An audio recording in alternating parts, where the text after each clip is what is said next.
பார்த்துக்கிட்டே இருக்கீங்க? ஏன் நான் இருட்டுக்குள்ளே இருக்குன்னு பார்க்குறீங்களா? உங்களுக்கு இருட்டுனா பயமா? எவ்வளோ பயம்? இல்லை இருட்டு ரொம்ப பிடிக்குமா? கதைக்குள்ள போமா?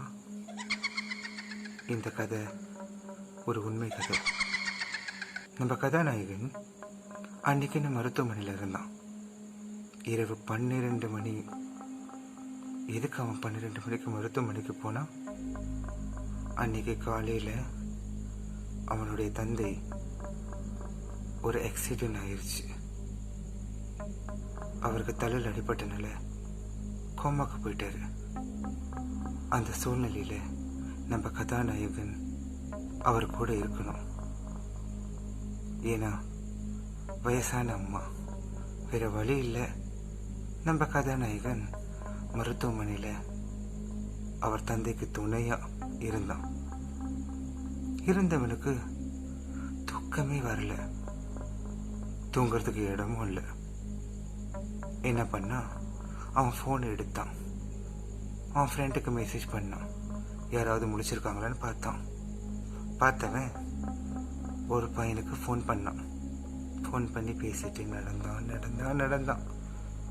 நடந்து அவன் வந்து சேர்ந்த இடம் பிணவரை. அவனுக்கு என்ன செய்யறதுன்னே தெரியல. அவன் எதிர்பார்க்கவே இல்லை அவ்வளோ தூரம் அவன் நடந்து வந்திருப்பான். சரி, வந்தது என்ன பண்ணுறது, திரும்பி போயிடலாம் அப்படின்னு நினைக்கும் போது அந்த பிணவரையிலிருந்து 2 ஆண்கள் நடந்து வந்தாங்க. இவனுக்கு ஒரே அதிர்ச்சி. அந்த பிணவரை முன்னுக்கு ஒரு ஊர்ந்து இருந்துச்சு. என்னவோ நடந்திருக்கு, அது மட்டும் சரியா தெரியுது.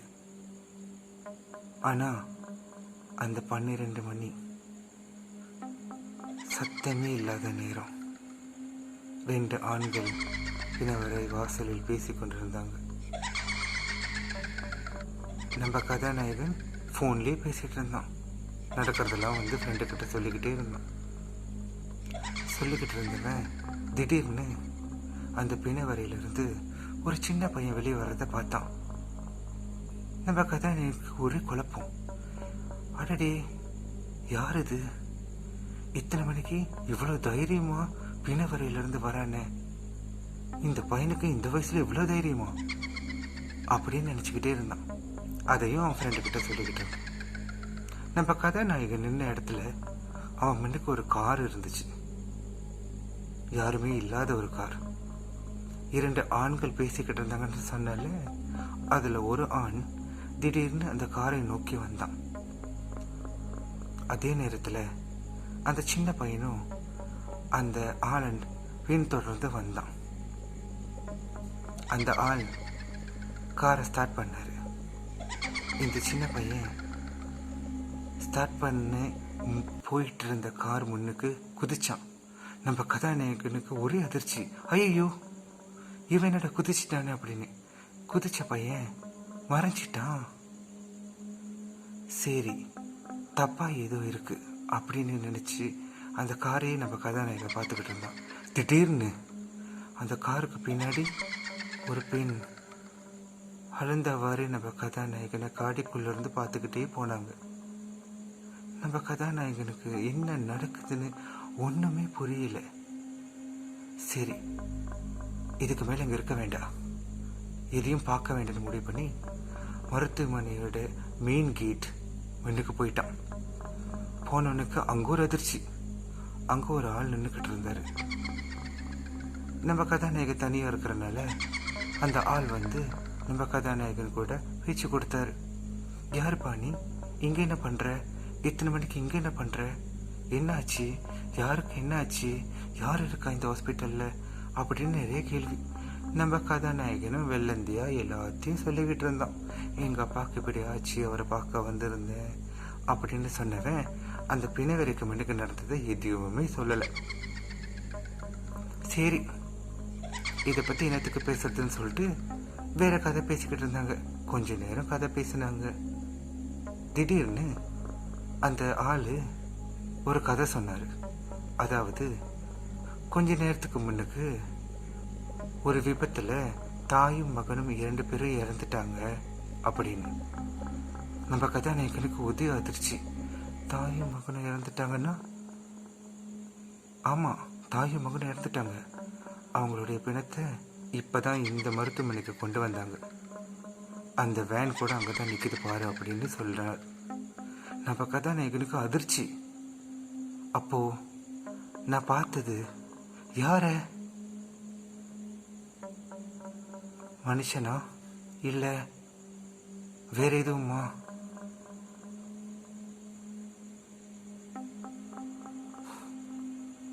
ஒரே குழப்பம்.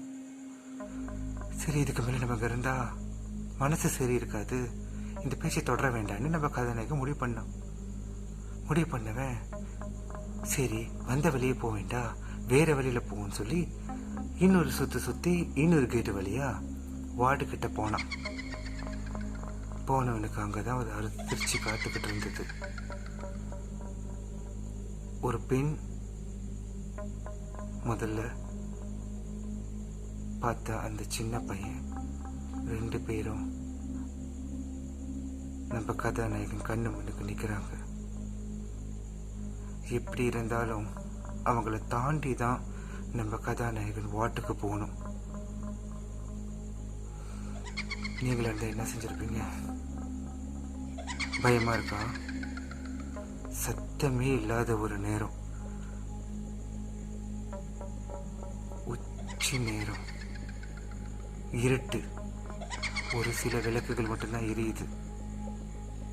அவங்கள தாண்டி தான் இவன் வாட்டுக்கு போகணும்.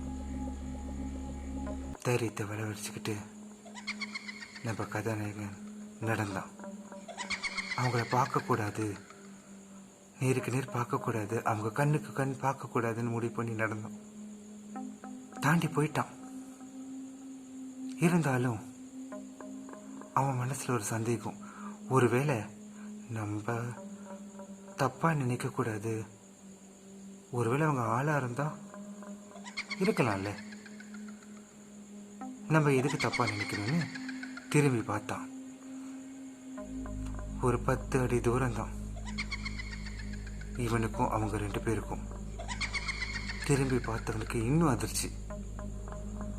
அந்த 2 பேரும் நம்ம கதாநாயகனை பார்த்தாங்க.